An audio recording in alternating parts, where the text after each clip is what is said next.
Hello, my name is Justin Newhall, and today we have a fascinating and mysterious topic.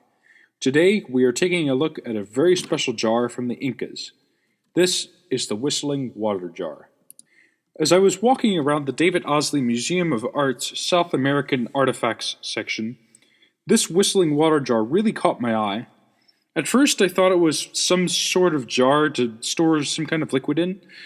I then read the card and realized that it was actually a musical instrument. It appears to be about 12 inches high and about 8 inches wide. It is made of clay and still smells of the earth. It is rust-colored and pretty smooth. The jar is very round with a handle on top. On either side of the handle there are two spouts that act as whistles. Inside the jar there are two compartments, one empty and one filled with water. When the jar is tipped and water flows from one compartment to the other, air is forced out of the whistle, creating a whistling noise. The front of the jar is decorated to look like a squatting man. The man's head protrudes from the round body of the jar and has squinted eyes, a wide nose and mouth, and large ears that stick out from the side of his head. His facial expression gives him a very relaxed and contented appearance and reminds me a lot of the Buddha's common facial expression. His arms and legs extend from his body, with his hands resting on his knees, giving him a squatting stance. The jar was made sometime between 800 and 1399 CE in modern-day Colombia, in South America, by the Incans. So what do we know about the uses of this jar? Well, not much actually. Its exact use has been lost to time. Incan paintings and artwork show many parts of their normal everyday lives. However, there are no depictions of the whistling jars actually being used. Surprisingly, there has also been very little research done on these fascinating objects. Get on it, scientists. There are currently a few circulating theories on what the whistling jars were used for. One main theory explains that the whistling jars were used to conjure up spirits in ritualistic ceremonies.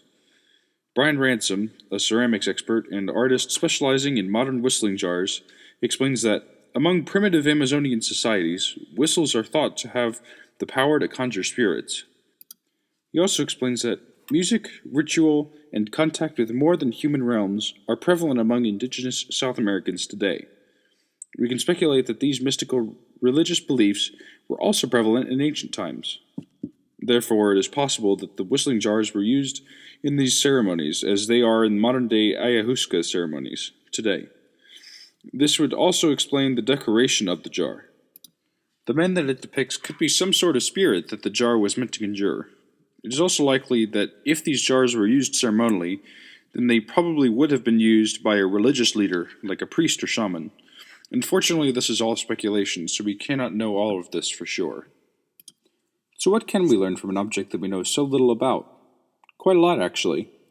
The jar shows us that the Inca thought that art and music were very important. Hence, they put a lot of time into figuring out new and creative ways to express themselves. The whistling jar is a very intricate musical instrument based on fairly advanced principles. This shows that they put a lot of time into creating artwork. This also means that they had a lot of available time to put into their artwork. This shows that their society was very prosperous and they had enough food to allow division of labor. Not all people had to find their own food. We can also learn that the Incans had time to study the sciences like fluid dynamics and aerodynamics. The water jar works on a fairly complex system, as I explained before, and it would have taken a good understanding of physics to figure it out. The jar also shows us that even when we do not know much about an object, we can still learn a great deal from it about the society that made it, just by looking at its design and appearance. Thank you so much for listening, and I really hope that you learned something interesting today. I certainly learned interesting stuff in the process of making this podcast. If you have any questions, then let me know in the comments below, and I will try my best to answer them. Thank you again for listening, and I will see you in the next video. See ya.